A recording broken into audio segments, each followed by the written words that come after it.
Hi, Mr. Jamdel. Yes. Our conversation last time we had a great responses from the teachers. I'm really thankful for your participation. Thanks for the feedback and good to see you again. Oh, my pleasure. Yes. And every time I see you, it's my great pleasure. This music you hear, Yes. do you know what this music is? Oh yes, it is famous in Europe, all of Europe, I would say. It's All around the world. all around the world, even, and it symbolizes the positive outlook to the future, Uh-huh. the bringing together of people. Beethoven's Symphony 9. Yes, Beethoven's simple Ode to Symphony Joy. Number 9. Yes. In German, Ode an die Freude, Ode to Joy. Yes. Well, one could this piece of Beethoven symbolizes this freedom. So it sometimes was interpreted like this. That's true. When it sounds, people rejoice and they remember the times in 1989, the wind of change that piece of music stands for. So this song is basically about the freedom, the Germans Yes. experience. Yes, the freedom of the people in Europe, not only Germans, I would say. So it has a meaning for Germans, but it is beyond, clearly. So now it has been 27 years after German reunification, right? Yes. So are you enjoying the unified Germany? Yes, I would say most Germans are happy with it, even though, of course, it was a difficult path. Not only to reach unification, but to establish a unified nation and to work along this road of more than a quarter of a century by now, as you've said. And maybe it takes a generation or more to fully be unified. Long time ago, Germany was famous for its division between East and West. But nowadays, people say Germany is the heart of European Union or the engine of European Union. But I feel like, let me show you a photo that I took when I visited Berlin last year. This is the photo that I found. Yeah, wir sind ein Volk. That is quite famous. And its symbol means that two originally different parts of Germany were put together. And it didn't look like it fit well from the beginning. And it was a tough way. You know, lots of people criticized it, even in Germany. Some said it's too expensive. Others said the mentalities are too different after the separation. But at the end of the day, after more than 25 years, 27 years now, I would say most of the Germans are happy with how Germany looks like today. Nothing is perfect. Germany is far away from perfect. But looking, you know, at the intermediate result after this period of time, I think much has been reached. And if one still can tell and can see the differences between East and West Germany, even today. The good news, not along the old East-West divide anymore. So you said there are a lot of differences between West Germany and East Germany at the time of reunification. Yes. But it was very interesting to me to see the traffic light, what's called the Ampelmann? Yes. How do you call it? Ampelmann. Ampelmann. That's actually the green and the red light for those people who cross the street at a cross light by walking. And there has been a dispute about this going on in Germany because actually this was, according to the Unification Treaty, this was one of the few things, actually a symbol at the end of the day, that the United Germany is not only a bigger West Germany. Many things from East Germany have been incorporated in the newly in the new state, but there were only few that had kind of the effect of a symbol, and this Ampelmann, the traffic light symbol, was such a symbol because it showed that, you know, actually visible on a daily basis, because everyone uses the stoplight or the traffic light several times a day, that even in West Berlin later on one used that. Even in West Germany one can see that, and that reminded people of East Germany, and that reminded them maybe on a daily basis that actually it is more than just West Germany. So it's a unified. Was the traffic light with Ampelmann used in East Germany before unification? Well, it was originally an East German traffic light. And then right after unification, they wanted to change it and put those modern West German stoplights everywhere. And then there was the slight protest upcoming, and people said, well, why did they take it away? It's working, and plus we like it. So there was a movement starting, and then they kept it, and it was even exported, so to say, to West Germany. Is it used in Berlin only, or is it used in Germany? I think at the time, in East German times, so before unification, it was used in East Germany, in all of East Germany. So let me ask you this question about Ossi, Wessi. It's not the standard word, but there are words.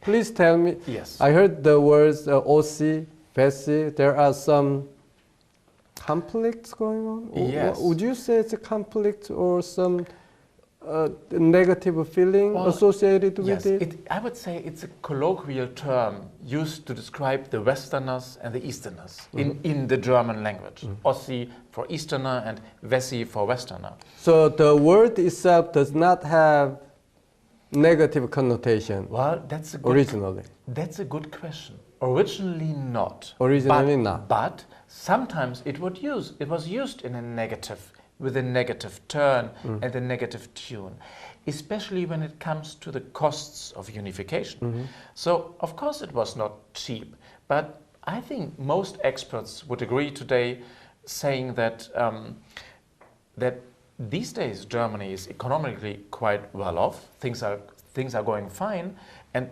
probably it wouldn't have been better without unification. The contrary would probably be the case. So, it took some years, but today, Germany's economic situation is quite well. So one could afford unification. Of course, it was expensive, but at the end, staying separated would have been more expensive. So even though the costs were very high, I think at the end of the day, it was still cheaper than any other option. Even from Korean people are also very much interested in the cost. Yes. To have a unified country. But we try to estimate which one is bigger by comparing division cost and unification cost. Yes. I heard that there has been tremendous cost paid by Germany. That's true. Even today, we still have a special tax in all of Germany called Solidaritätszuschlag, which is a special solidarity tax. There's a political debate going on about abolishing that, but we still don't know how that's going to end up. But the fact is, even today, there's a special tax. The people and the citizens are still asked a special supplementary tax to their income tax to be taken to construct unification, the infrastructure especially. Most of the infrastructure had to be rebuilt in East Germany. The gas pipelines, I mean, the oil and waterways, the streets, the train, the bridges, the train tracks. So enormous billions of euro of investments had to be taken. And there again, we have this Ossi-Wessi discussion going on, because some in the West complain that all the money goes to the East, and they have beautiful new streets and interstates and train stations, and in the West, in some remote parts, it doesn't look that beautiful anymore, and they themselves could use some of the money. So we do have this discussion, and in that respect, there is kind of a negative Ossi-Wessi connotation. But that's the only point, and most of them, the vast majority of Germans, I think, would agree on saying that until now, 27 years, the German unification process has been a success story, even though, and that's true, that the costs have been enormous. Ossi Wessi mentality is very interesting to me because that is happening in South Korea right now when we are thinking about people from North Korea. Yes. So there is still some social integration issue going on. So tell me specific stories about Ossi Wessi cases right after German unification, like marriage.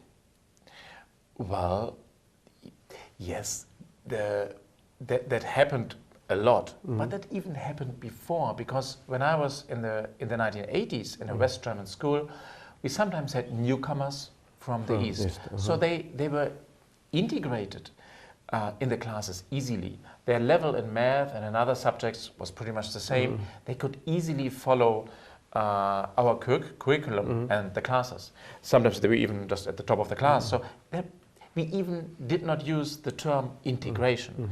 I'm kind of amazed that here in Korea, when defectors, when citizens from North Korea make it to South Korea, which is a difficult struggle, I guess. So when they arrive here, they have to be integrated in the South Korean society, so that they can get started after some time in Hanawon, and then they try to find a job and have a South Korean life.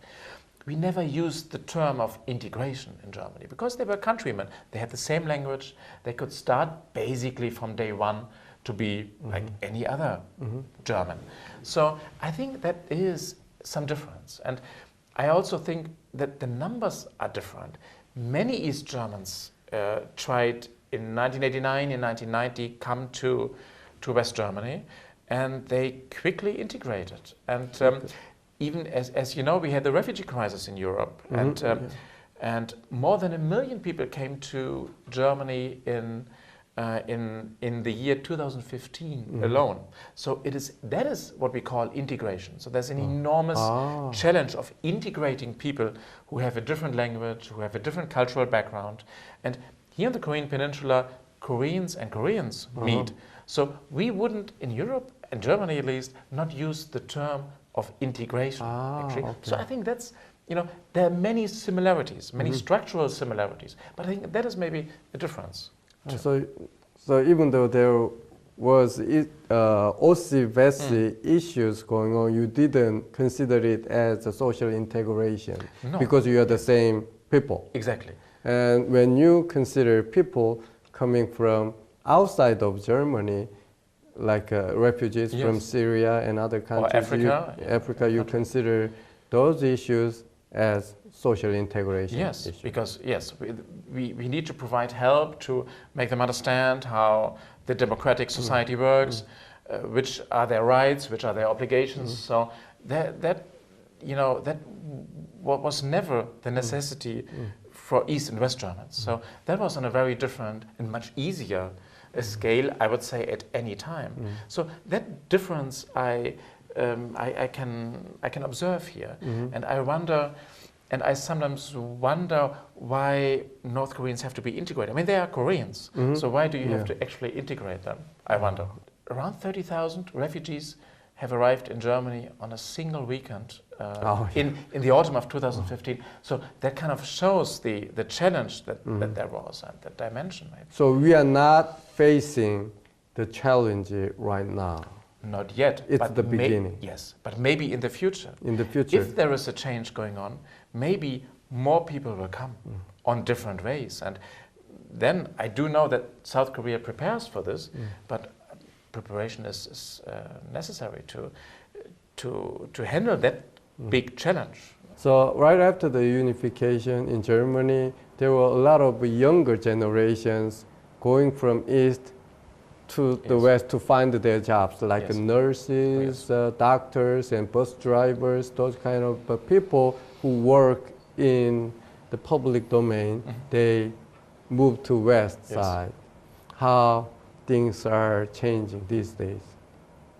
Yes, well, that what you've been describing, that has been an effect that that competent and qualified people moved from the East to West, to the West, and that was a brain drain that could be observed, and the consequence was that in some cities, especially in the rural areas of East Germany, there was a lack of doctors, of qualified people, of teachers, of mechanics, and so forth. Can you tell me about the teachers who taught in East Germany before unification?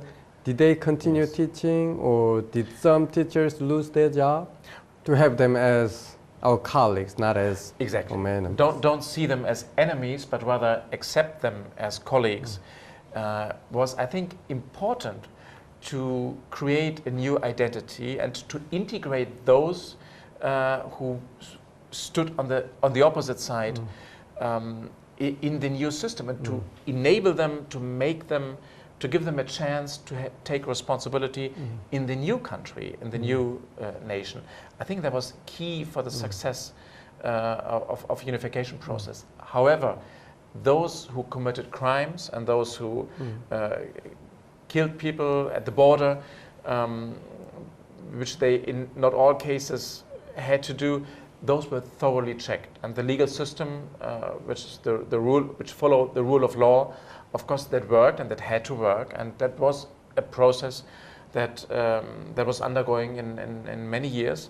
But it was also needed to clarify and to make sure who had which kind of responsibility, and those who committed crimes against humanity, for example, in a general sense of legal values and sets of values. Of course, they had to be taken responsible for what they did, and that was done. Thinking about the professional areas such as teaching jobs, it will be very complicated issue to build one well-functioning system. Yes. The same was true for Germany. The new states in East Germany, they all created their new educational and school systems. And it took a few years, and some of them tried new systems, even different from the Western German system. So they experimented to some extent, and some were more successful, some less, but it was not always 100% the Western system that was taken. So they tried, even in the educational system and sector, they tried to keep their own identity to some extent, and I think also that was important, not as you've described it, not to have a full takeover, but to keep identities.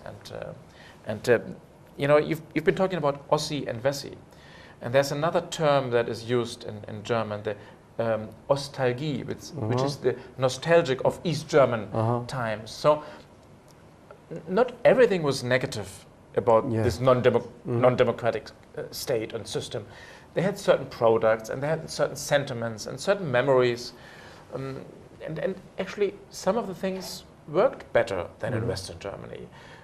For example, the daycare of children, which one has to look at very closely, because nobody wanted an ideologically influenced daycare, which sometimes existed in East Germany. That was a problem, but in general, families were maybe supported in a better, on a more flexible way than that used to be the case in West Germany. So there are examples of both, and actually of both East and West influencing each other after unification. Both are influencing each other. Yes. I got invited to the celebration of Day of German Unification. Would you please tell me about the Day of German Unification, what it is, and why people celebrate the day? Well, it is a day that every year commemorates and reminds Germans of the lucky coincidence of unification. That's October 3rd. Yes, you're right. It's October 3rd, and it is celebrated in all of Germany. And there's one major event on 3rd of October that is. We have 16 states in Germany, and it kind of circles around from state capital to state capital for being the host to the national party, so to say. But even, and that was the event you've been mentioning, even in the embassies, in the German embassies worldwide, this is commemorated and celebrated every year. So I imagine that you have been invited to the German embassy in Seoul for this year. Yes. Thank you very much for your recommendation to be invited. Well, you're welcome, but it was not my recommendation. It was your work on the German-Korean relations when you've been to Germany with a delegation in last year, actually. Yeah, last year and the year before, I visited Berlin. To establish contacts between researchers and scientists. And the reason why I visited Germany several times is that we wanted to learn any lessons they would take from German reunification. So your words and our conversation will be great help for people who will take lessons from German reunification. Thank you so very much for your wonderful hospitality and kindness talking about German unification. Thanks a lot. It was a pleasure talking to you. It's always a great exchange. And actually, that is what our foundation and our work here is about. We are a platform bringing Korean and German experts together on various fields and for the mutual benefit. And that is what we do. So thanks a lot. It's always a pleasure to talk and exchange. 감사합니다. You're very welcome.